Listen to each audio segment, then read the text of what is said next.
Karena dia tidak bisa menemukan jejak digital adanya kasus asusila yang terjadi di pondok pesantren ataupun tempat-tempat pendidikan agama yang bermanhaj salaf, akhirnya dia cari cara lain, teman-teman, yaitu dia mengumpulkan berita-berita kasus asusila yang terjadi pada TKW di Arab Saudi. Dia bilang, nih, lihat nih orang-orang Arab Saudi nih yang berpaham Salafi Wahabi, lihat tuh. Jadi TKW Indonesia yang niatnya kerja ke Arab Saudi, tapi di sana malah mendapatkan perlakuan yang seperti. Assalamualaikum warahmatullahi wabarakatuh. Kembali lagi saya harus membantah fitnahnya orang ini, teman-teman. Sebenarnya kalau dia membahas tentang perbedaan pandangan mengenai ilmu pengetahuan dalam perihal agama kita, ya nggak ada masalah. Bahkan sampai menimbulkan perdebatan hebat sekalipun nggak ada masalah, teman-teman. Selama itu adalah perbedaan pandangan berdasarkan keilmuan yang bisa dipertanggungjawabkan. Jadi mengekspresikan perbedaan itu dengan ilmu, dengan dalil, dengan fakta-fakta ilmiah, itu hal yang baik. Itu akan menimbulkan kecerdasan, teman-teman. Akan tetapi, yang dilakukan oleh orang ini adalah dia mengekspresikan perbedaan dengan cara memfitnah. Ini ada kasus pencabulan di pondok pesantren Salafiyah.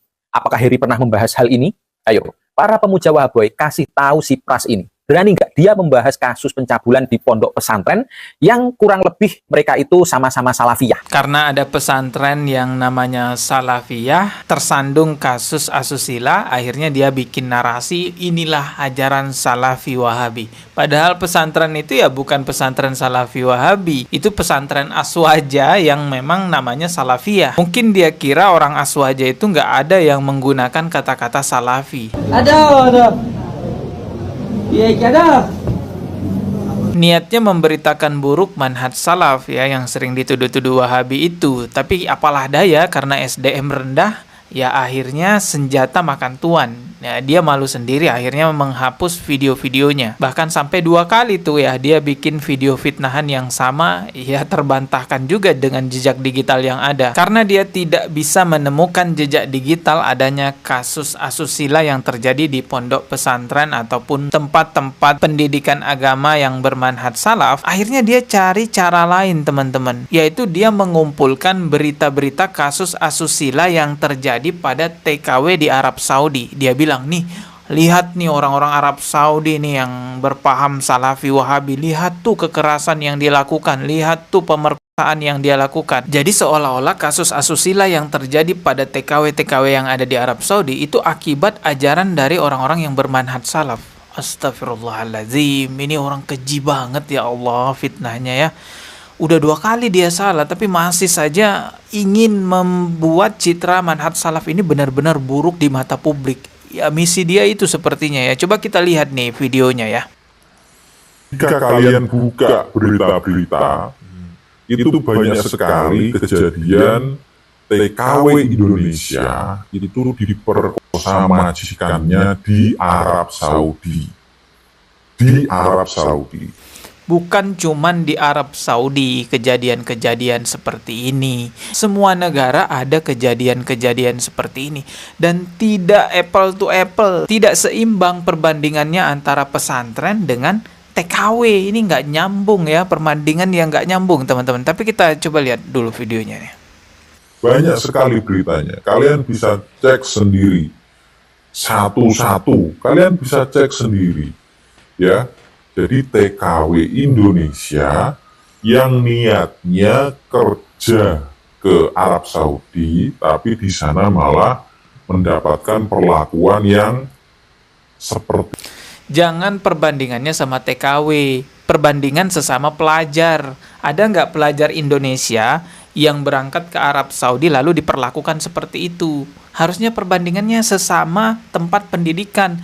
Ada nggak tempat pendidikan di Arab Saudi yang tersandung kasus asusila seperti tempat pendidikan yang ada di Indonesia, yang itu dilakukan oleh kiainya, oknum gusnya? Ya jelas ya, perbandingan yang dia lakukan ini tidak seimbang, tidak apple to apple. Ini hanya akal-akalan dia saja untuk membuat manhaj salaf ini citranya jadi buruk. Perlakuan yang bejat, ya, bejat. Nah, sekarang saya Semuanya, di mana aja yang namanya perlakuan seperti itu memang bejat. Tapi salah besar kalau kamu membandingkan TKW yang ada di sana dengan pelajar-pelajar yang ada di Indonesia yang tersandung kasus-kasus seperti itu. Lalu kamu buat seolah-olah nih loh, ajaran manhaj salaf juga ternyata ada kasus asusila di dalamnya.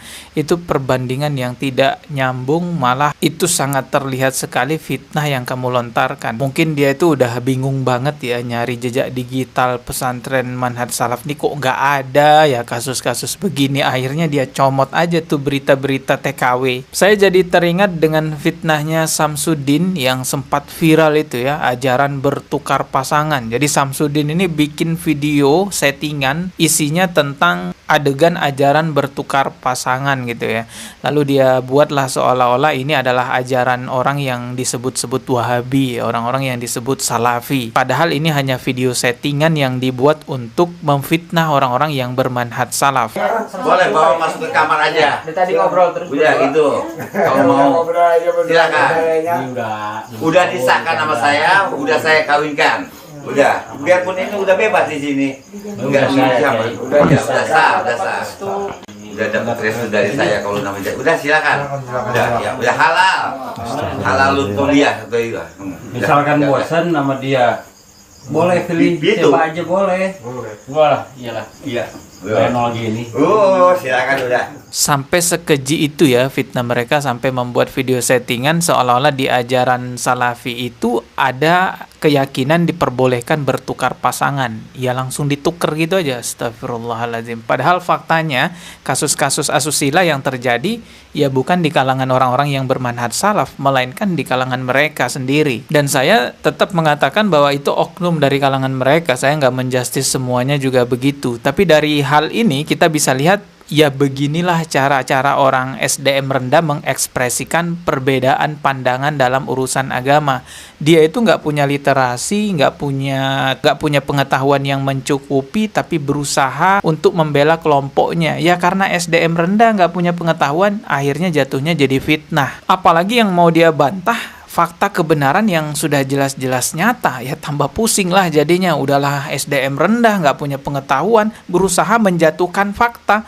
Ya makanya bingung juga dia nyari-nyari data nggak ketemu-ketemu. Sampai dia harus mencomot berita-berita TKW Arab Saudi lalu dia framing itulah ajaran Salafi Wahabi. Ya Allah, saya mendoakan ya semoga mereka itu dapat hidayah. Ya kita tidak tahu orang di masa depan nanti seperti apa. Bisa jadi dia sekarang menjadi pembenci manhaj salaf ya, berusaha membuat buruk citra manhaj salaf di depan publik, tapi pada akhirnya Allah beri hidayah. Bisa saja seperti itu. Karena dulu saya juga sebenarnya melihat dai-dai sunnah yang bermanhaj salaf itu sebagai Wahabi, Khawarij gitu ya, garis keras.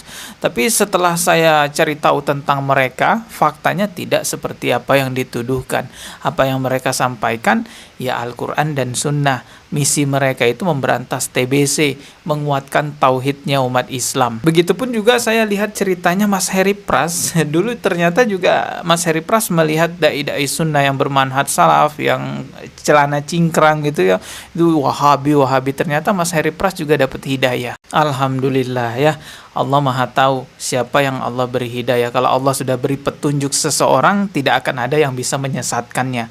Tapi kalau Allah tutup pintu hatinya seseorang, tidak ada satupun yang bisa menunjukkan jalan untuknya. Semoga kita ditakdirkan oleh Allah Subhanahu wa taala sebagai orang yang diberi hidayah, orang yang diberi petunjuk oleh Allah Subhanahu wa taala. Dan masalah kasus asusila yang terjadi di sebuah pondok pesantren ini terus beruntun terjadi. Ini adalah tugas kita bersama untuk mengecam, memberantas hal-hal seperti ini tanpa melihat ormas, tanpa melihat manhaj. Karena teman-teman bisa jadi di luar sana masih banyak korban-korban yang nggak berani speak up, yang nggak berani ngomong ke publik, takut ngomong ke publik teman-teman. Makanya hadirnya para pengkritik kasus-kasus asusila ini akan menguatkan mereka. Kita sampaikan kepada mereka bahwa mereka nggak sendirian, ada kami yang membela. Ingat di negara kita yang sekarang sedang terjadi, nggak viral, nggak diusut. No viral, no justice. Kalau nggak viral, nggak akan ada penegakan hukum. Jadi kejahatan apapun yang terjadi jika memang viral sebagai jalan untuk menegakkan keadilan, ya kita viralkan aja. Oke, kita ketemu lagi di video berikutnya. Subscribe dan juga loncengnya ditekan sebagai notifikasi. Wassalamualaikum warahmatullahi wabarakatuh.